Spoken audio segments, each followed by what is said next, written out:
Идея для этого видео пришла мне в общежитии, когда мои настоятельные рекомендации заняться серией игр Doom сподвигли друга Ирвинта к прохождению первой части. Я пристально наблюдал за этим процессом. Было весело, пока я не подметил важную деталь. Ирвин загружался в моменты получения урона, даже если здоровье было выше сотни. Ему просто не нравилось уменьшение хп, думая, что столь высокое значение можно приберечь для более сложного участка уровня. А он все не наступал и не наступал. Как истинный фанат игры, я указал на то, что Ирвинт играет неправильно. После чего он исправился и стал получать больше удовольствия от геймплея. Говоря проще, я спас его от сейвскаминга. Сейвскаминг — это постоянное переигрывание какого-либо игрового момента, используемое для отмены неудачного действия игрока и достижения наилучшего из исходов. Уверен, каждый из вас бывал в таких ситуациях. Сохранился перед тем, как убить какого-нибудь NPC или провести другой опасный эксперимент, загрузился из-за того, что упал не туда, или враг спалил стелс-миссии. Но вам нравится сейвскамить, не так ли? Вас же это никогда не напрягало? Может, вы не задумывались, но сами сохранения — это, наверное, самая распространенная игровая механика. Мы настолько сильно к ним привыкли, что уже по умолчанию знаем об их наличии в игре. Например, на автомате прожимаем F5, даже если игра никак не говорила о возможности быстро сохраниться. Под зависимостью от сохранений в названии видео я подразумеваю две вещи: тяжесть от их отсутствия и незамеченное злоупотребление. Обе этих ситуации я бы хотел рассмотреть на примере тех игр, которые проходил сам. Хочу вам показать, что сейвскаминг может разрушить весь игровой опыт, но играть таким образом абсолютно нормально. Глава 1. Ограничения к лучшему. Зайдем издалека. Древние египтяне в свое время придумали одну из первых игр, игру в уголки. Не настолько издалека. В 80-х основными игровыми платформами являлись аркадные автоматы и домашние игровые консоли. Их мощности не позволяли сохранять прогресс на длительный период. В качестве заглушки и помощи игроку была сделана система жизней, которая давала вам несколько попыток на прохождение какого-то сегмента, возрождая на ближайшем чекпоинте в случае потери хп. Но если вы теряли все жизни, будьте добры начинать сначала. Такой же исход вас ждал, если вы решите вытащить картридж с игрой или отрубить консоль от питания. Данное положение изменила игра Survival Island 1983 года, введя систему паролей. Зачастую они представляли из себя набор символов, способных телепортировать на тот уровень, к которому были привязаны. Пароли могли высветиться в случае проигрыша, но если они были изначально сделаны разработчиками, ничто не мешало узнавать от других людей или игровых журналов заветные комбинации для телепорта в самый конец игры. Чувствуете, чем попахивает? Читами. Полагаю, геймеры тех лет пароли именно так и воспринимали. Раз ты прошел игру с читами, значит не прошел, это было нечестно, выписано с хардкорных геймеров. Позже пароли, правда, могли генерироваться рандомно и даже научились сохранять больше информации, например, полный инвентарь игрока в Metroid. Но все эти буковки до цифорки все еще приходилось записывать на листочках. Угадайте, кто еще тогда совершал революцию на рынке? Nintendo. Они выпускают свою первую Зельду в довольно интересном картридже. Дело в том, что он содержал в себе SRAM, то есть SRAM батарейку, которая давала питание и обманывала игру. Она считала, что консоль никогда не выключалась, и это позволило добавить аж целых 3 слота под сохранением. Ну и все, пошло-поехало. Гейминг с 86 года изменяется навсегда. Отныне игра без сохранений или ограничивающая данную возможность считается либо полной хренью, либо шедевром для ценителей. Для описания следующего сегмента игры лучше, чем Dark Souls, найти просто невозможно. Но я не играл, так что придется взять что-то другое. Hollow Knight является метроидванией, а значит основной упор сделан на исследование мира. Каждый раз ты попадаешь в новые биомы, встречаешь невиданные ранее опасности, и после пережитого, словно потерявшийся в лесу котик, пытаешься найти дорогу домой. Звучит как игра, которой необходима возможность постоянно сохраняться. Но здесь этого нет, зато есть скамеечки. Да, сохраниться на них вы можете в любой момент, но чтобы продвигаться дальше, вам нужно искать новые. Данный вид сейвов называется сейвпоинты, расставленные по велению разработчика места, где игра сохраняет ваш прогресс. Во время прохождения Hollow Knight поиск новой скамейки был для меня одним из мотиваторов исследовать полностью новую локацию, потому что иначе мой прогресс не имеет смысла. Враги восстанавливаются каждый раз, когда вы снова попадаете на экран, где уже все зачистили. Соответственно, каждая вылазка представляет из себя небольшой коридор испытаний. Провалил в какой-то комнате, начинай все заново, пока до идеала не отточишь. Наконец преодолел какой-то участок, можешь и сохраниться. К тому же важно постараться найти скамейку раньше босса, а то будет еще обиднее. Из-за этого игра ощущается сложной, потому что ты вынужден научиться играть в нее и не бояться тратить время на это. Зато когда новая скамейка все же попадается вам на глаза, на лице проглядывается приятная улыбка. Есть у меня пример похожей системы и более заезженный, но оставлять такое без упоминания нельзя. Resident Evil.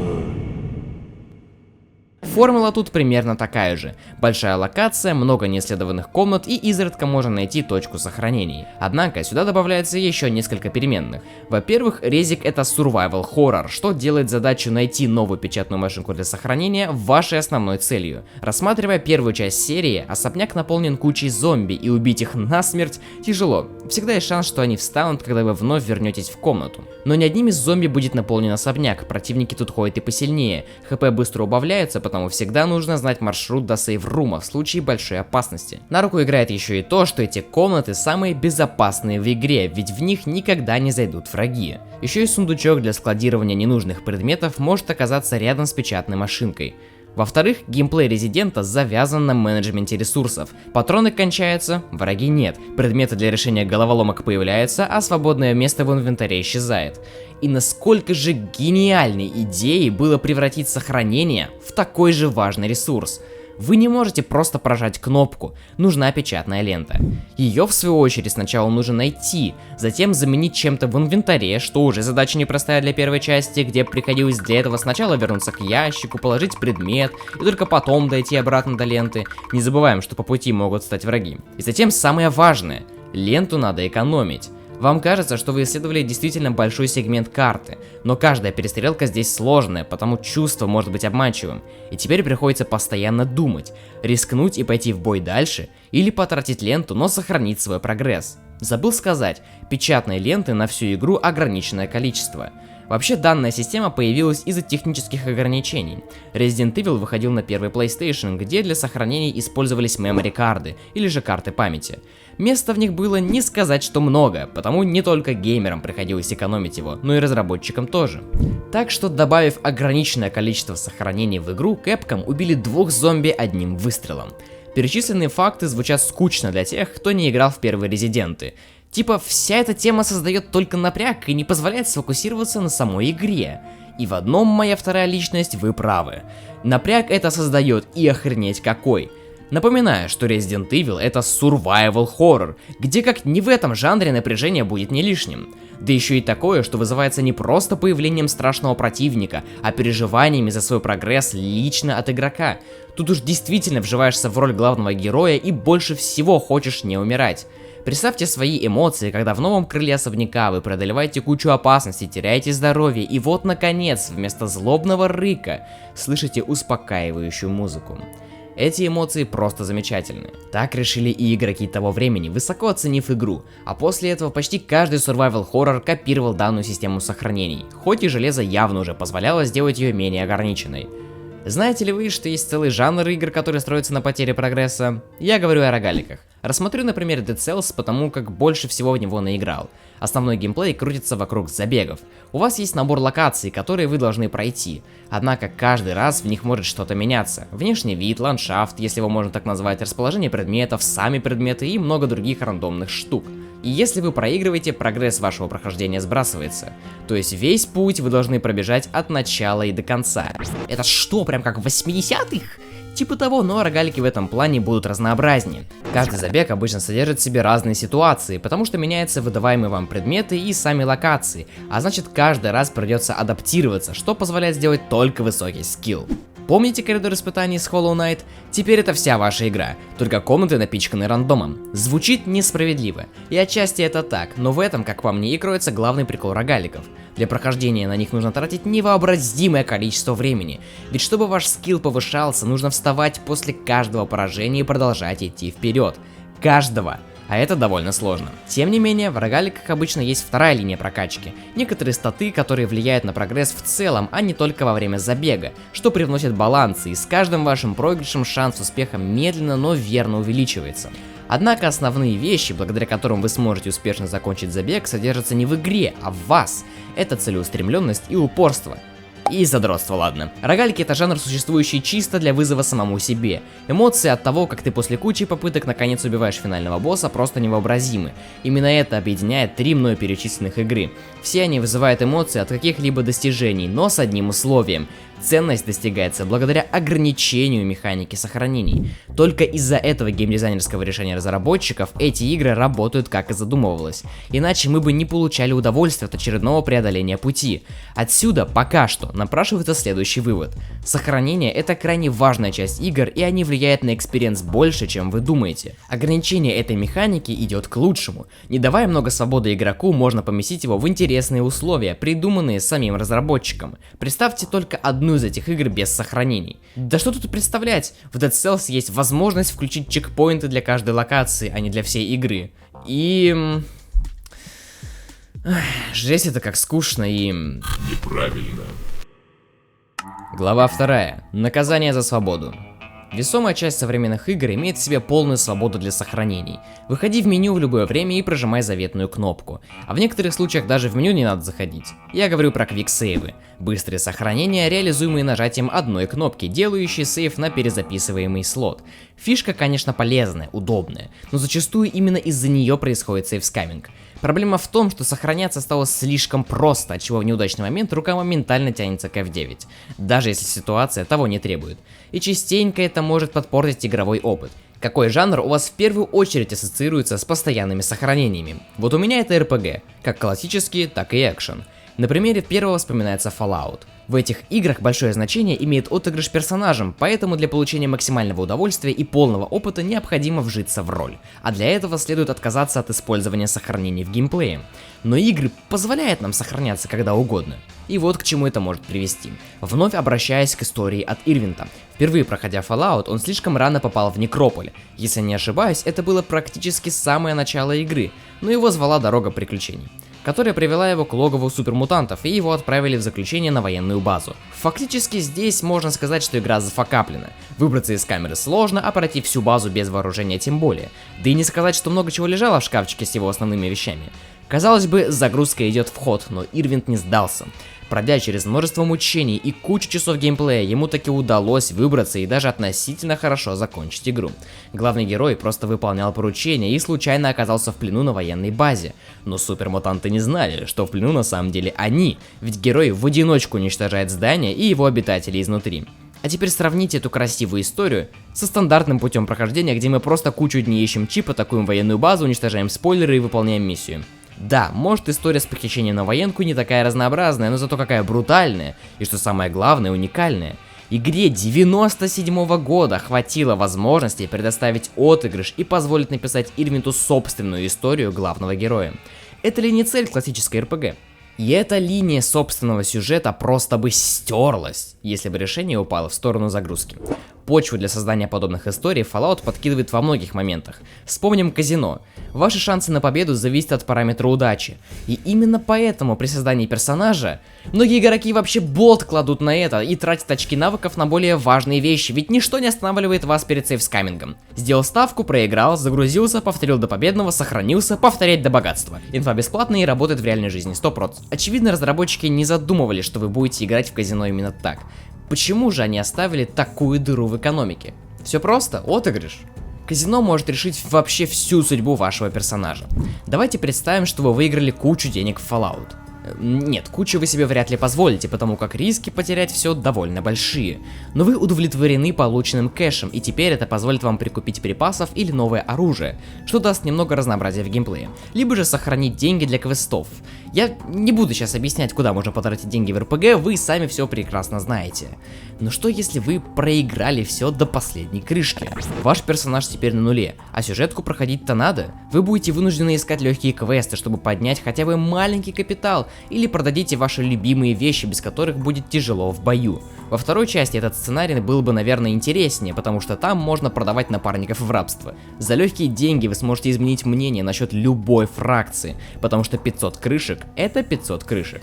И либо вы подниметесь с социального дна и больше никогда не пойдете в казино, либо умрете от слабости на простом задании. И даже смерть в первых Fallout'ах я считаю красивыми окончаниями истории. Да, это не прохождение игры, но так ли важно именно пройти такую игру? Порой эти истории могут быть интереснее основной сюжетки. Я напоминаю, что мы все еще говорим о механике казино, на которую большинство игроков забивают болт и фармят деньги для комфортного прохождения. В Нью-Вегас небольшую защиту от фарма все-таки сделали. После загрузки некоторое время крупье будет проверять рулетку или менять колоды. Тем самым разработчики говорят вам не тратить время на сейвскаминг, а заняться чем-то более интересным. В третьем Ведьмаке есть похожие ситуации, но игра более сюжетно ориентированная. Основные хвальбы в сторону третьей части летят за ее разнообразие в диалогах и то, как выборы влияют на сюжет. Скажите честно, если вы проходили эту игру, загружались ли вы хотя бы раз, потому что последствия сделанного вами выбора оказались не такими хорошими, как вы предполагали изначально? Или же вы узнали, что они не ведут к хорошей концовке? Если такое было, напоминаю вам о жанре игры и ее заслугах. Все фишки и приколы третьей части можно понять лишь при повторном прохождении, когда вы осознаете, как сильно будет изменяться сюжет от ваших выборов. Но повторно проходить игру на 100 плюс часов решится не каждый, потому рекомендую вам сравнивать ваше прохождение с другими. В целом, загрузка после неправильного, как вам кажется, выбора имеет ту же проблему, что и казино Fallout. Вы лишаете себя интересной истории, только в случае с Ведьмаком даже плохой исход прописан сценаристами, а значит интересно все равно будет. Да и квестов в игре настолько много, что из плохой концовки части главной сюжетки к финалу все еще можно вырулить на хэппи-энд, и это будет ваш путь. Почти каждый из ключевых персонажей в игре имеет по 3 версии концовки своей сюжетной линии, так что за разнообразие можно быть спокойным. Более того, все выборы из прошлых частей Ведьмака, если вы в них играли и у вас остались сохранения, также перейдут в третью часть, в том числе если вы вышли на не самые хорошие исходы квестов. А вот злоупотребление сохранениями не даст вам этого увидеть и разрушит погружение. Что иронично, сейвскаминг также популярен в жанре игр, нацеленных на то самое погружение. Я говорю об Immersive Sim'ах, и особенно хочется выделить Dishonored. В этой игре очень хорошо проработаны два основных типа поведения игроков. Это надо осторожно украсть этот ключ и ты бэхнуться на балкон. И ха, лови прикол, о, это вы зря. Как вы уже догадываетесь, не все это могли прочувствовать. Большая часть игроков проходила сначала по стелсу, но когда их полили, то тут же загружалась. И я считаю это неправильным. Да, обидно, что вас заметили, но разработчики капец как запарились над игрой, и всяких разных способов, как добраться до цели и ликвидировать ее, в игре огромное множество. И они начинают работать, если допустить в вашем прохождении то самое что-то пошло не по плану. Это делает игру интереснее и разнообразнее, в том числе в стиле вашего прохождения. Идеально с помощью загрузок, проходя игру по стелсу, вы никогда не пощупаете весь тот экшен-арсенал, и мне прям грустно от этого, тут есть портативная мясорубка, блин. Или наоборот, всегда рвясь в бой и предпочитая загрузку вместо смерти, вы не пощупаете стелсовую часть игры. А билки в Dishonored позволяют сбежать даже из эпицентра кровавой бани, чтобы отхилиться и вернуться с новыми силами, или наоборот, поискать где бы полечиться, пока что находясь в тени. Про использование сейвскаминга с целью узнать расположение всех врагов и загрузиться я вообще молчу, эффект неожиданности просто пропадает. Эти три игры уже объединены другим фактором. Разработчики дали игрокам много свободы, добавив возможность сохраняться где и когда угодно. Напрашивается вывод: много свободы — это плохо, игроки начинают неправильно ей распоряжаться, сохраняясь налево и направо, и разрушая свой игровой опыт. Чтобы не попасться на удочку, нужно ограничить себя в желании постоянно сейвиться, даже если это позволяет сделать игра. Только так можно пройти игры правильно. Вот мы и разобрались. Сейвскаминг — это плохо. Только есть одно но, и имя ему — общественное мнение. Глава 3. Общество мыслит иначе. Наткнувшись на мем в этом теме, да, я сам не знал, что так начну эту часть видео, я заметил, как люди разделились по нашей сегодняшней теме на два лагеря: за сейвскам и против. Первые считают вторых душнилами, а вторые считают, что первые слабы духом. Дискуссия в комментах началась из-за этого мема по Dishonored 2, и вы просто сравните, как много комментов под этим постом и под другими из того же паблика. Люди забайтились на высказывание своей собственной позиции, и это поражает. Если тема до сих пор подвержена спорам, то скорее всего что-то в наших уже сделанных рассуждениях не так. На это наталкивает и одно видео, которое я встретил в рекомендациях. Ролик от ютубера Marble Man, в котором он высказывает свою позицию на примере его любимого жанра — стелс. Он признается, что ему очень нравится проходить игры в стиле «Призрак». Это когда вы завершаете уровень, не оставляя ни единого следа вашего пребывания. Никто вас не видел и не слышал, противники даже не догадываются, что вы здесь были. Такое прохождение локации может легко зафакапиться даже с секундной оплошностью, если враг вас заметил, даже если вы уже смогли от него сбежать и тревогу он не поднял. Но заветную галочку за призрака вы уже не получите. И в таком случае, отказываясь от злоупотребления сохранениями, вы начнете уровень заново, что по сути будет ужасно скучно. Вы преследуете определенную цель, конкретный стиль прохождения, а значит вам придется проделать абсолютно те же самые действия. В данном случае постоянные сохранения на F5 просто лишат вас духоты. Если вас спалят, загрузитесь и продолжите свой путь в тенях. Да, может быть, удовольствие от прохождения в стиле призрака без сохранений вы получите больше, но этого же нельзя сказать о самом процессе получения данного достижения. Достижение за призрака, к слову, имеется в Dishonored, так что все эти рассуждения к ней подходят. Еще я тут вспомнил, что Fallout настолько классная, глубокая и разнообразная RPG, что пройти без сохранения ее вообще невозможно. Я имею в виду именно ваш первый опыт, когда погружение еще присутствует и вы не знаете, что вас ждет впереди. Однако стоит только выйти из убежища, как суровая жизнь в радиационных пустошах дает о себе знать. Почти каждый диалог можно перевести в бойню, и зачастую это не так прозрачно. Я имею в виду, что далеко не все формулировки ответов в диалогах понятны, из-за чего битву вы вовсе не хотели начинать, но она случилась, потому что вы неправильно поняли, что вообще хотели сказать. Этот выбор сделали не совсем вы. Причем почти каждый встречный имеет достаточно сил, чтобы вас грохнуть. Не пересчитать, сколько раз я умирал в свое прохождение этой игры. Получается, без свободной системы сохранений я бы ее вообще не осилил и не смог бы полюбить ее. Плюсом вспоминаем RPG от Bethesda, где загрузка помогает избежать фатальных многочисленных багов. А на примере Ведьмака можно рассмотреть тот самый сценарий перепрохождения игры. Разнообразия в диалогах даже слишком много, и проходить игру раз 5-6, чтобы увидеть каждую строчку, это какое-то безумие. Вполне достаточно насладиться процессом в свой первый раз, а потом загружаться сколько хочешь для проверки интересностей, ведь остальной контент ты уже в целом видел. Можно даже поэкспериментировать с убийством важных NPC или битвой с высокоуровневым монстром. Проще говоря, не бояться рискнуть, сделать то, чего бы вы вряд ли стали делать в прохождении без злоупотребления сейвами. Но что насчет тех игр из начала ролика? Не только в механике сохранений присутствуют ограничения, если копнуть глубже. Почти во всем геймдизайне этих игр разработчики постарались сделать так, чтобы вы получали задуманные ими эмоции. И именно так это и работает. Добавишь свободные сейвы, и игра станет другой. Сейчас я уже иначе смотрю на такую опцию в Dead Cells. По сути, если вы хотите просто почилить от геймплея и визуала, это вам поможет, но просто учтите, вы получите другой опыт, будто от другой игры. Там, где свобода сохранения все же имеется, присутствует и свобода в геймплее. Большое количество разветвлений сюжета, открытые миры или множество способов прохождения локации. Потому к свободному геймплею должна идти и не ограничивающая вас система сохранений. Теперь вывод уже такой. Ограничение сейвов — это следствие задумки разработчиков. К такому геймплею нужно привыкнуть, либо смириться, что эта игра вам не подходит. Там же, где сохраняться можно всегда, и особенно если есть быстрое сохранение, разработчики следуют идеям свободы. Это может привести к сейвскамингу, который может как испортить игровой опыт, так и лишить его душных моментов. Что-то как-то все странно, будто мы пришли туда, откуда начали. Звучит как-то... неправильно.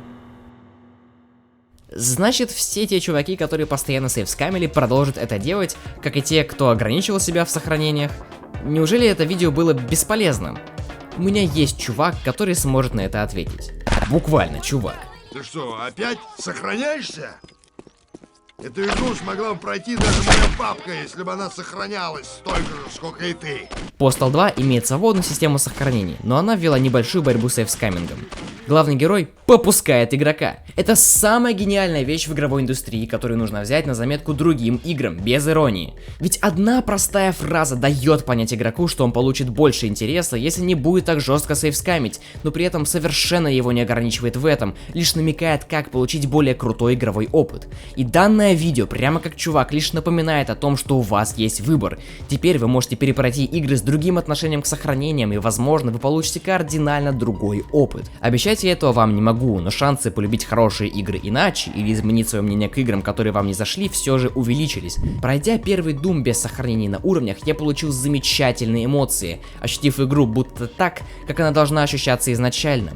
Но если бы я проходил Doom этим же способом в 2019 году, когда впервые познакомился с ним, то задушнился и дропнул бы сразу. Помните, что нет правильного способа прохождения игр. Сейвскаминг — это лишь один из этих способов, который вы выбираете уже сами. На этой ноте я бы Ты чё, издеваешься? Блять, я ж не сохранился! Столько часов работы впустую, блять! Блять, для кого придумали сочетание Ctrl-S? Я же всегда прожимаю Ctrl-S. Почему я в этот раз-то этого не сделал? Ёп...